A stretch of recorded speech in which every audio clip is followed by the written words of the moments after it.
ಮಂಗಳಮುಖಿಯರು ಆಡಿದ ಮಾತು ನಿಜವಾಗಲು ಇದೇ ಕಾರಣ. ಮಂಗಳಮುಖಿಯರು ನೀಡಿದ ಆಶೀರ್ವಾದ, ನುಡಿದ ಮಾತು ಫಲಿಸುತ್ತದೆ ಎನ್ನುವ ನಂಬಿಕೆ ಇದೆ. ಹಾಗಾಗಿ ಶುಭ ಕಾರ್ಯಗಳಲ್ಲಿ ಹೆಚ್ಚಾಗಿ ಮಂಗಳಮುಖಿಯರು ಕಾಣಿಸಿಕೊಳ್ಳುತ್ತಾರೆ. ಮಂಗಳಮುಖಿಯರು ನೀಡಿದ ವರ ಫಲಿಸುವುದೇಕೆ? ಮಂಗಳಮುಖಿಯರು ಆಡಿದ ಮಾತು ನಿಜವಾಗುವುದೇಕೆ? ಮದುವೆಗಳಲ್ಲಿ ಅಥವಾ ಇನ್ನಾವುದೇ ಶುಭ ಕಾರ್ಯಗಳಲ್ಲಿ ನೀವು ಮಂಗಳಮುಖಿಯರು ಭಾಗವಹಿಸುವುದನ್ನು ಹೆಚ್ಚಾಗಿ ನೋಡಿರಬಹುದು. ಎಲ್ಲಿ ಶುಭ ಕಾರ್ಯಗಳನ್ನು ಆಯೋಜಿಸಲಾಗುತ್ತದೆಯೋ ಅವರಾಗಿಯೇ ಅವರೇ ಸ್ವತಃ ಆ ಸ್ಥಳವನ್ನು ತಲುಪುತ್ತಾರೆ.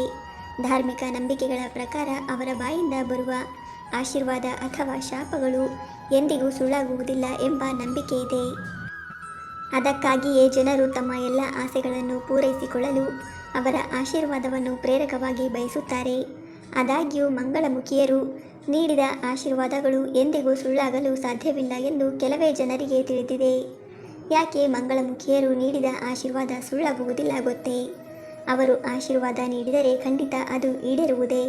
ಇದರ ಹಿಂದಿನ ರಹಸ್ಯವೇನು ತಿಳಿದುಕೊಳ್ಳಿ. 1.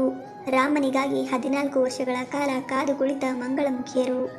ಭಗವಾನ್ ಶ್ರೀರಾಮನು 14 ವರ್ಷಗಳ ವನವಾಸಕ್ಕೆ ಹೊರಟು ನಿಂತಾಗ ಇಡೀ ಅಯೋಧ್ಯ ನಗರವು ಅವನನ್ನು ಕಾಡಿಗೆ ಕಳುಹಿಸಿಕೊಡಲು ಅವನ ಜೊತೆಯಾಯಿತು. ಜನರ ಸಮೂಹದಲ್ಲಿ ಮಂಗಳಮುಖಿಯರ ಸಮೂಹವೂ ಇತ್ತು. ದಶರಥನ ಮಗನನ್ನು ಬಿಡಲು ಯಾರೂ ಸಿದ್ಧರಿರಲಿಲ್ಲ.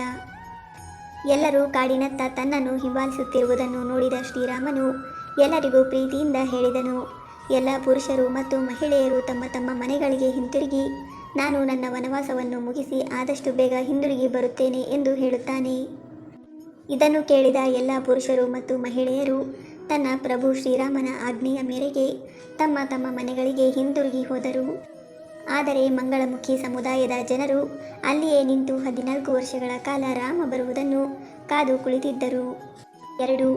ರಾಮನು ವನವಾಸದಿಂದ ಹಿಂದಿರುಗುವ ಸಮಯ. ಭಗವಾನ್ ರಾಮನು ತನ್ನ ವನವಾಸವನ್ನು ಮುಗಿಸಿ ಹಿಂದಿರುಗಿದಾಗ ಅವನು ಬಿಟ್ಟು ಹೋದ ಸ್ಥಳದಲ್ಲಿಯೇ ಮಂಗಳಮುಖಿಯರು ನಿಂತಿರುವುದನ್ನು ಕಂಡನು. ಈ ದೃಶ್ಯವನ್ನು ಕಂಡು ಭಾವುಕರಾದ ಶ್ರೀರಾಮನು ಮಂಗಳಮುಖಿಯರನ್ನು ಕುರಿತು, ನೀವೇಕೆ ಇಲ್ಲೇ ಕಾದು ಕುಳಿತಿದ್ದೀರಿ? ಇನ್ನು ನೀವು ನಿಮ್ಮ ಮನೆಗಳಿಗೆ ಹೋಗಲಿಲ್ಲವೇ ಎಂದು ಕೇಳುತ್ತಾನೆ. ಆಗ ಮಂಗಳಮುಖಿಯರು, ಪ್ರಭು, ನಾವೆಲ್ಲರೂ ನೀವು ವನವಾಸಕ್ಕೆ ಹೋದ ದಿನದಿಂದಲೂ ಇಲ್ಲೇ ಕಾಯುತ್ತಿದ್ದೇವೆ. ಅಂದು ನೀವು ಎಲ್ಲ ಪುರುಷರು ಮತ್ತು ಮಹಿಳೆಯರಿಗೆ ಮಾತ್ರ ಹಿಂದಿರುಗಿ ಹೋಗುವಂತೆ ಆಜ್ಞೆ ನೀಡಿದ್ದೀರಿ. ಆದರೆ ಮಂಗಳಮುಖಿಯರಾದ ನಮಗೆ ಹಿಂದಿರುಗಿ ಹೋಗಲು ಹೇಳಿಲ್ಲವೆಂದು ಉತ್ತರಿಸುತ್ತಾರೆ. ರಾಮನಿಗೆ ಅವರು ತನ್ನ ಮೇಲಿಟ್ಟ ಭಕ್ತಿಯನ್ನು ಕಂಡು, ನೀವು ಯಾರನ್ನು ಮನಪೂರ್ವಕವಾಗಿ ಆಶೀರ್ವದಿಸುತ್ತೀರೋ ಆ ಆಶೀರ್ವಾದ ಇಂದಿನಿಂದ ಎಂದಿಗೂ ಸುಳ್ಳಾಗದು ಎನ್ನುವ ವರವನ್ನು ಕರುಣಿಸುತ್ತಾನೆ. ಅವರು ನೀಡಿದ ಆಶೀರ್ವಾದ ಎಂದಿಗೂ ಖಾಲಿಯಾಗುವುದಿಲ್ಲ ಎಂದು ಇಡೀ ಕಿನ್ನರ ಸಮುದಾಯಕ್ಕೆ ಈ ದೈವಿಕ ಆಶೀರ್ವಾದವನ್ನು ನೀಡಿದರು.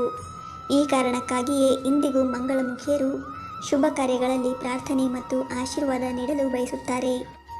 ಅಲ್ಲದೆ ವ್ಯಕ್ತಿಗೆ ಎಲ್ಲ ಕಾರ್ಯಗಳಲ್ಲಿ ಶುಭವಾಗಲಿ ಎಂದು ಹಾರೈಸುತ್ತಾರೆ. ಸ್ನೇಹಿತರೆ, ವಿಡಿಯೋ ಇಷ್ಟ ಆಗಿದ್ದರೆ ದಯವಿಟ್ಟು ವಿಡಿಯೋವನ್ನು ಲೈಕ್ ಮಾಡಿ. ಹಾಗೆ ನಮ್ಮ ಚಾನಲ್ಗೆ ಸಬ್ಸ್ಕ್ರೈಬ್ ಆಗೋದನ್ನು ಮರಿಬೇಡಿ. ಧನ್ಯವಾದಗಳು.